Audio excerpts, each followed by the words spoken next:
Today online, I read that this is a once in a generation, like winter storm. I mean, it's not storming, it's just kind of like super cold and gray outside. And so I was like, oh, I'm gonna hole up in my studio and stay nice and toasty and work on some art.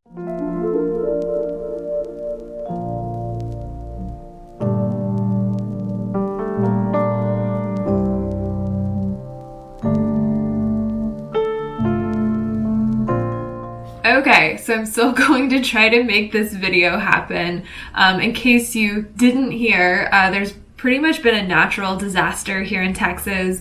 And I started filming and I was, talking, oh, it's going to be a snow weekend. And then, I don't know, it just felt really wrong and insensitive looking back on that footage where it's like, no, this is like a really serious big deal. And like, it wasn't like a fun little painting romp on a snowy weekend.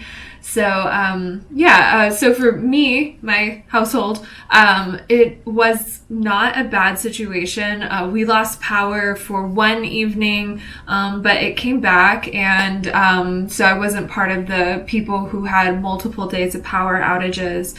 I didn't have any pipes burst or anything like that. We were without water for, I think, 3 or 4 days, and got kind of stinky, and our house got like super filthy. So today and yesterday we've kind of been putting our lives back together, cleaning everything up and all of that. But yeah, there's definitely people who had a lot of very serious issues and very scary situations of, going like 5 days without power with like zero like heat or anything in sub-zero weather. Like, that's really awful, and honestly it's kind of scary. It makes you realize how fragile things are, and yeah, it's quite serious. But I'm here to talk about paintings. That's what we're gonna do. I did some grayscale studies before kind of the weather hit, and then I kind of finished one up last night.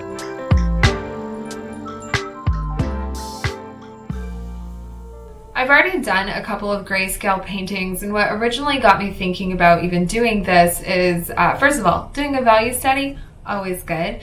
But second, Williamsburg makes some neutral gray paints that are already pre-mixed in values. So we have 2, 4, 6, and 8, and then like 10 would be the titanium white.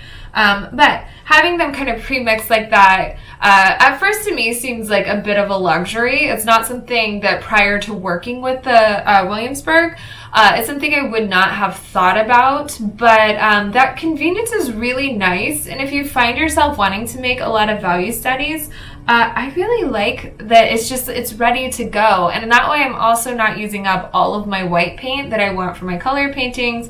I'm not using it all up, mixing shades of gray. I really enjoyed working with these paints, and it makes it to where the initial like mixing up of the values and stuff, it goes a lot faster, so I can get to the fun part a lot quicker.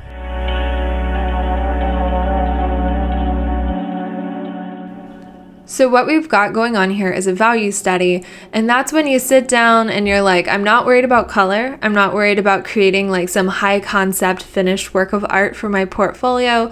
What I want to do is I want to improve on the way that I perceive light and dark. So black, white, and all of the shades of gray in between. That's kind of your value range. And it's a really helpful thing to eliminate, there's so many aspects of creating art, and so to eliminate as many of those as possible and just focus in on one thing is really helpful. And I really enjoy that. I think it's a really helpful exercise. And if you're not sure, it's like, oh, art, I feel so overwhelmed by all the things I could do. I think a value study is a great place to start because everything builds on top of that. But I've really been interested in these kind of more technical exercises and focusing on the mechanics of creating an image because I just am not in a headspace where I'm wanting to make impressive finished paintings. And I think that has to do with the, pandemic times that we live in. And I know that it's been a year or close to a year at this point But like, it's still kind of hard. My little emotional self is just a little bit higher maintenance than I used to be. It takes a little bit more work to make me feel okay. And so, to have a bigger long-term project isn't something that is interesting to me at the moment. I'm more about like, I would like to have a positive, enriching experience creating art tonight. And so having these paintings be something that is, you can do in one setting because they're small and a little bit looser. I've really enjoyed that. And to sit down, turn on a good, podcast or audiobook and enjoy a beer, like it's like, yes, this is why I want to do art stuff. And it's, a thing that's been on my mind a lot this past year is the act of creating versus the product you create. And, I just had a really lovely experience making all of these things. And I think that if I had like a big old painting to work on a giant canvas, I don't know if I would actually sit down and do it. I don't know. But, all that aside, focusing on technique is awesome because it gives me the tools I will need to express the more creative parts of myself when those parts are more available to me. Which that's not to say I've gone like a whole year and haven't like had one creative idea. But it's like there's the creative part of me, the technical part of me, and they kind of feed each other. So, to nurture the technical part is it's always a good thing. So this one is a self-portrait of me cooking dinner. All of these are scenes from my home, and I like that.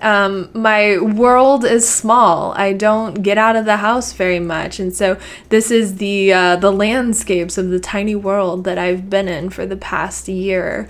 And I like that. It feels intimate, and it is my lived experience. So this one is some leaf bags. It's from a photo I took this fall. You rake up all the leaves, you put them in the brown paper bags, and you set them out at the curb to be taken away. And just seeing them all kind of lined up like that was, I don't know, it was pretty cool. I guess the repetition is what appealed to me. And doing this one technically was really nice because it's basically like a fabric study. It feels like an abstract, but you still are grounded in your reference photo, your imagery that you're working with. So I think it would be good for me to do more stuff like this. I don't have any footage for this one because I painted it before I decided to make a video, but it's an image I've wanted to work with, and I think this one I might actually do a painting that's larger on a canvas. It's missing the underpainting that's a contrast color, and I like that look. And also I'd like to paint it a little larger so I could get better detail and structure on that hand. This one is a snake plant, and this one is the second one I painted, and I really like it. It's cute and simple, and I had fun making it. So I did this one in 2 settings, and it's just because all of those little areas of light and dark, all of those shapes are so small that if you paint wet oil paint next to wet oil paint, then it can kind of mush together and you lose those clean, crisp brush strokes. And it got kind of frustrating.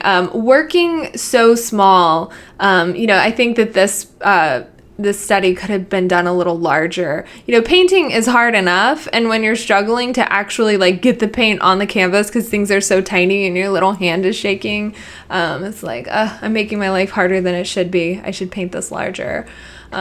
But it is my favorite of all of them. I haven't painted anything like this before, and I really like the yellow underpainting. I just like the vibe of it. I really enjoy it, and I wasn't expecting to like this one as much as I do. Now back to the dry time. I am wondering, should I be working in acrylics for something like this, because I could get those clean brush strokes and layer and everything all in one setting. And yeah, I don't know, something to ponder. But I really like this one, and I would like to do more things like this in the future. So this isn't exactly the video that I wanted to make, but it's the video you got, so just deal with it. I personally am proud of myself that, you know, if you're watching this, it means that I've edited something together and created a video experience. So I don't know. I guess good job, Jenny.